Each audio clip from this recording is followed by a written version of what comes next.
Keynote session by Mr. David Scherer, CEO IISC Square, on challenges and solutions for developing a skilled workforce and building workforce.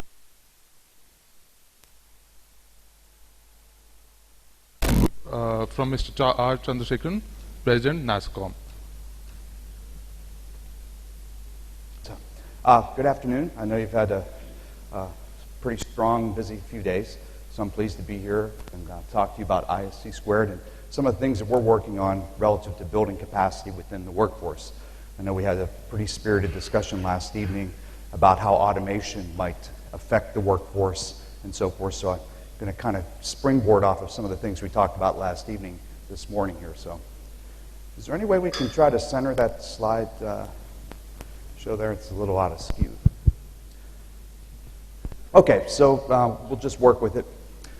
So we're all a product of our professional and personal experiences. So I've spent a lot of time in a lot of different organizations within the United States, the U.S. Coast Guard looking at maritime law enforcement, search and rescue, the Patent and Trademark Office looking at intellectual property protection, the Department of the Interior, critical infrastructure, and then the USDA in food safety, the food safety system. So I've had to apply securing infrastructure and data assets in a broad range of things, and I've helped develop technologists in a broad range of mission areas. So I'm a product of that, and so now at ISC Squared as the CEO, I'm trying to bring that into what we're trying to do with our membership and continuing to develop them and bring products and tools to them so that as we continue to expand that workforce, they have the tools that they need.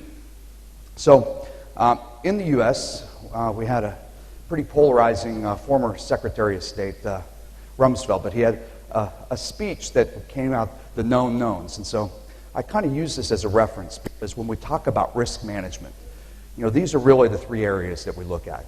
There are those known knowns, those things we know, and we can look at those and we can predict and put some probability to those types of things. We can have mitigation strategies for those types of things, and that's pretty straightforward. Then there are those known unknowns that we have to plan for, maybe scenario plans, so forth. And so, again, we apply risk to that. And then so when people say, what keeps you up at night? It's the unknown unknowns, right? What are the new attack vectors? What are the new things that are going to put our infrastructure and systems and information assets at risk? And those are the things that are very, very hard to plan for. And so if you could see that, it's really an iceberg over there. It's kind of off the screen there, isn't it? Looks like the resolution on the other ones are a little better. So in the main screen here, so it's an iceberg. So there's a lot of stuff below the waterline in what we do that is unknown to us, right? We think we know what the challenges are. So just with the brief time I have here, let's talk about some of the known knowns relative to workforce development and building capacity. And I'm not just going to tell you what the problem is. I'm actually going to offer some things that we're doing about it, right? So we'll actually have some actionable next steps. So let's see how well I do with that. So what do we know? We know we have an aging workforce, and I'll give you some research relative to that. But you'll see later in the slide deck that the average age in our research shows that it's roughly 42 years of age. Not incredibly old, not incredibly young, but when you compound that with the fact that our research shows out of almost 14,000 respondents, only 6% are below the age of 30. So we've got another challenge, that new, fresh blood coming into the profession is just not there. And that's not something that we're going to fix overnight. And we'll talk a little bit about some of the diversity and gender inequalities there as well. So we also have lack of staff. We've all heard that. Last evening we talked about maybe automation will give us an opportunity to maybe alleviate some of that shortage. And then others had different views on that the need will continue to rise. So the jury's still out, and everyone's prognosticating as to what that's going to be. But today, we don't have an adequate workforce. The workforce we have is overworked. They can barely keep up with the work that they have, so they're more into incident, firefighting, that type of thing, just keeping their head above the waterline. And so we have challenges. And so we have aging workforce. It's overstressed, so people are burning out. And so that's a challenge that we have to deal with. And then we see that the fact that we don't have enough people in the workforce, we don't get to looking at cybersecurity programmatically. We might be doing a real good job on incident management. We might be doing a real good job on trying to get a handle on patch management. And there are other areas, there are other aspects of information security, information assurance, cybersecurity. We use a lot of terms to talk about what we do today. But let's just, for the sake of discussion, we'll glob it all under cyber because that seems to be what everyone's doing around the world today. We take information assurance, critical infrastructure, software security. It's all kind of globbed under cybersecurity today. So whether we agree with that or not, that's kind of where the market is going. Okay? So some other things that we know. So we face a global challenge. It's no different than terrorism, right? It's not something that any one organization, one country, one government, whether you're in the United States, there's no state, there's no local government that's going to solve the problem on their own. It's going to take a global, sustained response. And that's why we always applaud these types of sessions where people from the profession come together and look for collaborative ways that we try to tackle that. And so ISC Squared is always proud to sponsor and be a part of these types of things. And I applaud all of you for being here today and networking with each other and trying to find common ground, because ISC Squared is not going to do this alone. You know, SANS isn't going to do it alone. ISACA is not going to do it alone. We have to come together as a community. And we're into a very interesting part of our history where collaboration is people are starting to realize it's not about ego. It's not about personal, professional ego or organizational ego. It's about the greater good of what we're trying to get done. So we also know that if cybersecurity isn't viewed as a corporate asset, as a part of the corporation, that our workforce is swimming upstream, right? That they're not going to get the top C-suite support. We need to be able to articulate that it's a value add, not just a resource drain where you're going to buy the latest products and it's not delivering, helping to deliver mission or deliver on your organization. And so your organizational structure can also have a big bearing on that. What I mean by that is mergers and acquisitions. You slam a couple organizations together that come from different cultures. And now you're trying to have an enterprise security posture. These types of things are challenging for us. So globalization, systematic things, something happens in one country, it affects the rest. The workforce and others, research is something that can help us identify some trends. And that's what I'm going to spend the time on the last few slides I have with you. Okay? So here we're talking about our global workforce information security study. And if you could see that there, about 13,930 respondents, just under 3,000 non-members. And so our members respond, pretty large respondent pool. So I'll give you some correlation between our members and non-members. So we talk about this delta. In our research, we're projecting 1.5 million deficit in what we need between now and 2020. Okay? And so we're already burning down that clock because 2016's just but a few weeks away. The top number reflects what we're projecting is needed in the workforce. The mid-level number is what our research says that people are planning to hire. The bottom number reflects the market constraint, and that means what's actually there. And so you look at this time continuum, if we look at it, I don't know if you could see that, if you look over at we've lost them all. Okay, well, if the resolution was correct over there, you would see that 1.5 million is the number that we're projecting. Okay, I'm sorry, folks, that you're not getting the benefit of this in the outer areas there. So we know that we have a delta. Here's a slide that reflects that we've got the average age is 42 years of age. Okay, again, not so young, but keep in mind, out of all those respondents, less than 6% are below the age of 30. That's a big problem. It's a problem for all of us as leaders, because we need to figure out how we fix that, how we start to get the young folks coming in to replace those that are in the workforce now. Or we're going to have the same COBOL problem that we have internationally. I mean, how long have we been saying that, COBOL is going to be retired, and we keep bringing people back out of retirement to continue to maintain COBOL code because we haven't migrated off. Okay, so another thing is in the research, at least I got one going here, is we see that entry-level positions are really the critical ones, right? So I worked with a great project manager, and she said, look, we don't need more opinions, we need more hands. And that's people actually doing the work. So you see that there. We're not looking at the top-end executives.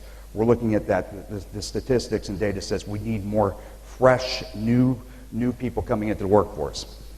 Now, the other thing, and as I look out here, I say, welcome, ladies. I see some ladies in the audience. That's sometimes a very, very rare thing, because globally, women make up only 10% of this profession. And that's a big problem. 10% globally. And everywhere I go, I travel all around, when I look in the audience, it always is pretty much reflective of that number. So it's adequate. It's an accurate number. But I will tell you that I've had women that have run my program, my information assurance program, and they're very, very good at it. So gentlemen, I would say you have daughters, nieces, there are young women that we need to help give them confidence that they can self-actualize in this profession, they can do a great job, and they can be part of that solution of that 1.5 million that we're projecting. And when I talk about that 1.5 million, you can find research with a larger number. So I don't think that we're at the upper end of saying what the delta is. I think it's relatively a conservative number. All right, so here, just this is a graphic that just shows over time, we've been raising awareness. And I was really, really happy. This is my first time at this event, first time in India. And I saw that we had a women in the workforce type of session here. So I applaud that. We need to continue to raise that awareness. ISC Squared has been a strong advocate for women. And I'll show you that we're putting our money where our mouth is in a few slides. But even over time, with us, we're not making the type of dent that we need. We need to do more. And so, again, gentlemen, many of you are hiring officials. Many of you have the opportunity to help advance women within the workforce. And on behalf of ISC Squared and our board of directors, I really strongly encourage you to help us make that difference. So, what do we do? What do we do to try to make this different? We need to reach the young hearts and minds, right? So in the United States, we have a problem with STEM. We're not getting our young interested in science, technology, engineering, and mathematics. That's not the issue here in India and Asia. To the contrary, you have lots of interests. Then why are we not getting them in? Why are we not getting them into the workforce? In many cases, because we don't have in the secondary schools the type of education to get them involved that creates that on-ramp that they come out of secondary school, and then we have to work with our colleges and universities to have the cybersecurity and those types of programs ready for them. If we don't do that, we're not going to fix this problem of having the fresh minds coming into the industry. Providing scholarships, we're providing scholarships. I'll give you a little bit more on that. Providing hiring officials confidence in entry-level positions. What can they look for so that they can have some sense of assurance that people are going to be successful in the craft? So I'll just talk here briefly about, so through our foundation, we're a nonprofit organization, and in the United States terms relative to the IRS, not the most popular organization in the United States, it's the Internal Revenue Service. So most Americans aren't really excited about paying taxes, but the IRS sets up our nonprofit organization. So I'm the CEO of the C6 and the C3. The C3 is our foundation. It's where we do our philanthropic and our giving back to society. And so through our foundation, we've awarded over $500,000 in scholarships to people that otherwise would not have access to higher education in this profession. And women, we've been focusing on trying to help women self-actualize through awarding those types of scholarships. And so we're going to continue to do that. And I think we need to continue to find, and ISC Squared stands ready to collaborate with anyone on this issue or anything that has to do with inspiring a safe and secure cyber world. Okay, so just letting you know some of the things we're doing there. This research is available to you. A lot of people, if you're not aware of it, if you go there and download it, we don't ask you for any information. We're not trying to get a lead conversion. We're not going to ask you for an email. You can download the PDF. Nobody bothers you. No one's going to call you up. You can look at the research. It's there for you. That's what we do as a social responsibility. It's not there as a ploy to generate more members in ISC Squared. So I promise you, you can grab it and no one's going to be calling you and bugging you. We'd love you to come and look at our certifications, but that's not what you're going to get with the research. Now here's my little bit of a plug. The other thing we're doing is, as a certification body, we have a portfolio of certifications that cover the programmatic view of cybersecurity. Our CISSP by far is our most popular certification. Over 100,000 people in 160 countries hold that certification. That's a lot of people. And that's a huge subject matter expert base that we have out there. We're proud of our members, so that's very popular. We just this year launched our Certified Cloud Security Professional in collaboration with the Cloud Security Alliance, two organizations that maybe 2 or 3 years ago you'd say, they'd never worked together. We've co-created a credential to try to meet a need, to be complementary to their certificate, and we're trying to consume their research because they're very good at research, and we're very good at putting credentials together and getting them ISO certified through ANSI and accrediting them and maintaining them. So secure software, we've been a long-time advocate of why as consumers do we allow companies to sell us insecure software that only exacerbates the challenges of our workforce. And so we've got that certification. Forensics, cyber forensics, a big area. It's another need. We need people that know how to do cyber forensics, that when they take the stand and they testify and someone says, well, what qualifies you to state that this investigation was handled correctly? So we provide for that. And then healthcare, which we've seen this last year in the United States. Breaches are on the rise relative to healthcare because those records, from a fraud standpoint and so forth, have a lot of monetization to the bad actors. And so, that's another thing that we see that's on the rise. So let me, Clayton, if you can you hit this for me? 'Cause that'll be